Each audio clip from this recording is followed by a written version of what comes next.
경찰 수사 상황도 살펴보겠습니다. 윤석열 대통령으로부터 계엄 계획을 미리 듣고 국회 통제 등에 관여한 혐의를 받는 조지호 경찰청장과 김봉식 서울경찰청장이 동시에 구속됐습니다.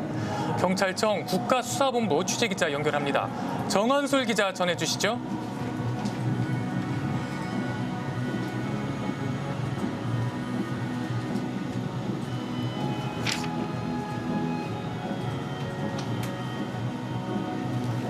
네, 조지호 경찰청장과 김봉식 서울경찰청장은 내란의 중요 임무 종사 혐의가 적용됐습니다. 비상계엄 사태에 가담한 정도가 큰 주동자로 보고 있다는 뜻입니다. 법원은 증거를 인멸할 염려가 있다고 구속영장 발부 이유를 설명했습니다. 경찰은 구속된 이들을 상대로도 윤석열 대통령으로부터 계엄 계획을 어디까지 전달받았는지, 국회 출입 통제 등은 어떻게 이루어졌는지 등을 추가로 조사할 계획입니다. 경찰청장이 사용하던 비화폰, 즉 보안용 휴대전화도 확보했습니다. 다만 통화 내용이 녹음되지 않는 비화폰의 사용 기록이 저장되는 서버의 자료는 확보하지 못한 것으로 전해졌습니다.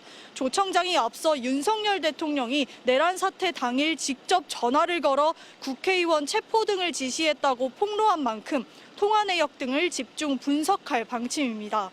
계엄 선포 이후 과천 선거관리위원회에 경찰을 보낸 경기 남부경찰청도 압수수색해 청장 집무실, 경비과장 사무실 등에서 자료를 확보했습니다. 경찰은 앞서 대통령실에 대한 압수수색도 진행했는데요.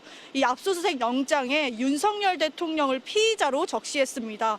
대통령 경호처가 막아서면서 대통령실에 들어가지도 못하고 일부 자료만 건네받았는데 대통령실에 대한 압수수색을 추가로 시도하는 방안을 검토하고 있습니다.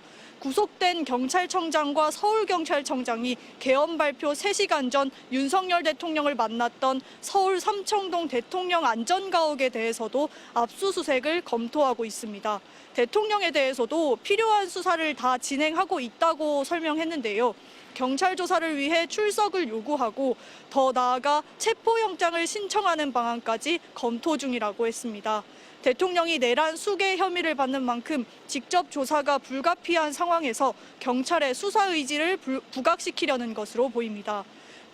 윤 대통령의 통신 내역과 서울 한남동 관저에 대해서도 역시 압수수색을 내부적으로 살펴보고 있다고 경찰은 설명했습니다. 지금까지 경찰청 국가수사본부에서 MBC 뉴스 정한솔입니다.